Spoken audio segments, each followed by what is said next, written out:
Hi everyone, this is Jen from Mr. and Mrs. Pose, and this is a pose alignment segment where we look at upward facing dog, or Urdhva Mukha Svanasana in Sanskrit.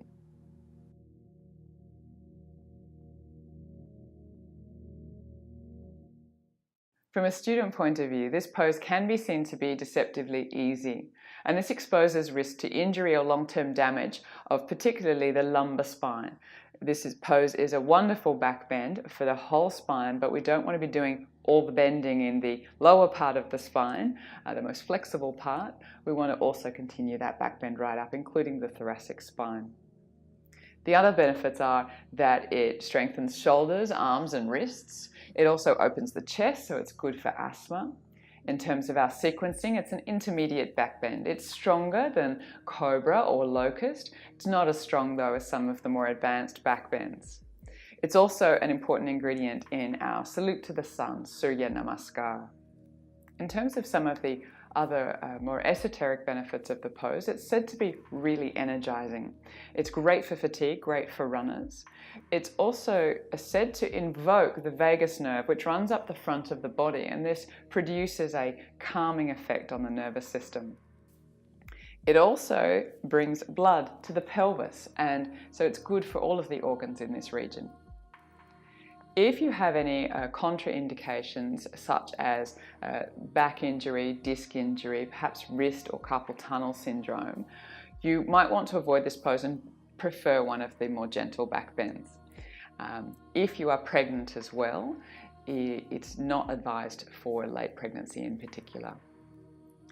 To come into the pose, the most important ingredient of this pose is actually the activation of the core, the abdominals, and this is how we actually create a bind and support for that lower back so we can start to move in to the upper back. Let's try.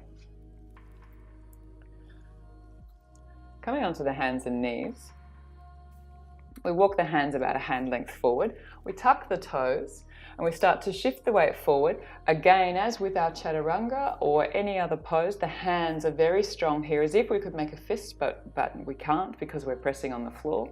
And we start to lift thighs from the floor here, roll over the top of the feet, coming forward. Now the shoulders are pressing down, they're externally rotated, and the shoulders and the shoulder blades are really close to the body, really close to the rib cage, the thorax.